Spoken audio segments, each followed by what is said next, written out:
តានឹងមានអ្វីដែលនឹងកើតឡើងប្រសិនបើចក្រភពអង់គ្លេសមិនមាននេះនឹងធ្វើឲ្យញាក់ភ្ញាក់ផ្អើលគ្មានអង់គ្លេសគ្មានស្កុតឡែនគ្មានវែលគ្មានអ៊ីរឡង់ខាងជើងមានតែប្រទេសអ៊ីរឡង់ឈរតែមានឯកឯងនៅក្នុងមហាសមុទ្រអាត្លង់តិកខាងជើងក៏ទូតនោះនឹងក្លាយជារឿងតែមួយគត់នឹងចន្លោះអឺរ៉ុបនិងសហរដ្ឋអាមេរិកគ្មានចក្រភពអង់គ្លេសមានន័យថាគ្មានអាណាចក្រអង់គ្លេសគ្មានការជ្រៀតជ្រែកអាណានិគមទូទាំងពិភពលោកគ្មានភាសាអង់គ្លេសคล้ายជាភាសាសកល Plot all of the Shakespeare The Beatles Harry Potter Premier League Manchester United Arsenal ឬ Derby ទាំងអស់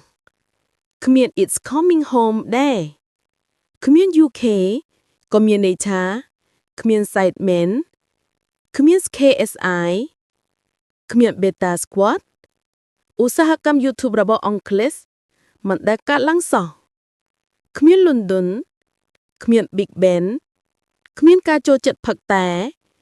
គ្មានតាក់ខ្មៅគ្មានពិធីអាពាហ៍ពិពាហ៍រាជវង្សផែនទីពិភពលោកនឹងត្រូវសរសេរឡើងថ្មីអាមេរិកប្រហែលជានៅតែជាអាណានិគមរបស់អឺរ៉ុបឬក៏មិននិយាយភាសាអង់គ្លេសសោះកាណាដាប្រហែលជាប្រទេសបារាំងឬជាប្រពៃណីជនជាតិដើមឥណ្ឌាប្រហែលជាបានរំដោះមុនមួយសតវត្សឬមិនដែលត្រូវបានអាណានិគមដែរ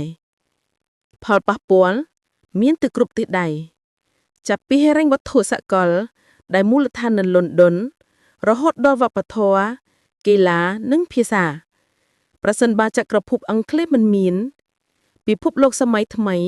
នឹងមិនមានរូបរាងដូចសពថ្ងៃនេះឡើយ